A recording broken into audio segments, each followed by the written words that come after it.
In the mid-1990s, the White House stood as a symbol of American power, a place where decisions were made that could change the fate of the world.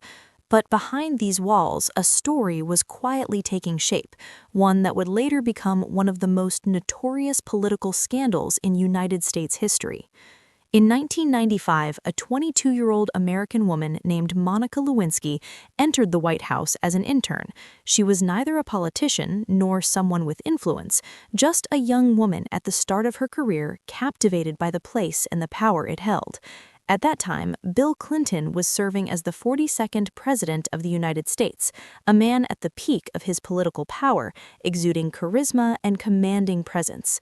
During her time there, a secret relationship developed between Monica and the president, a relationship that was completely unbalanced, the leader of a nation on one side and a young intern on the other. It continued intermittently between 1995 and 1997 within the corridors of the White House, hidden from public eyes, but not from danger.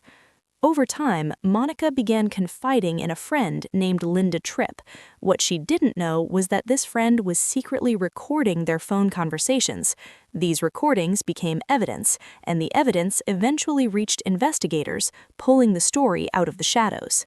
In 1998, the scandal erupted publicly. American and international media ignited, and Monica Lewinsky's name became a household topic. She was not seen as a person, but as the headline of a scandal. Confronted with this storm, President Bill Clinton stood before the cameras and vehemently denied any sexual relationship, a statement that became one of the most famous political denials in history. But the denial did not last long. Investigations continued, evidence accumulated, and Clinton eventually admitted that the relationship had occurred, though he insisted it did not deserve the fallout that followed. What had started as a personal matter escalated into a political and constitutional crisis, with the president accused of lying under oath and obstructing justice. In December 1998, the U.S. House of Representatives initiated impeachment proceedings against a sitting president, a rare event that shook the nation. Americans were divided. Some saw the issue purely ethical, others saw lying as an unforgivable crime for a head of state. In the end, Clinton was tried in the Senate but survived impeachment, completing his term in office. While the president emerged from the storm with his political standing intact, Monica Lewinsky paid the price alone. She became a target for ridicule, a constant focus of media scorn.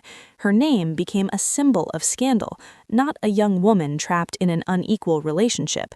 She lost her normal life and disappeared from the public eye for many years, trying to escape a story that followed her everywhere. More than 20 years later, Monica returned to speak about her experience, not to justify what happened, but to reveal the cost of power when it is abused, and the cost of a media that loses its humanity. She spoke about the pain and the feeling of being the weaker party in a story from which the strongest emerged virtually unscathed.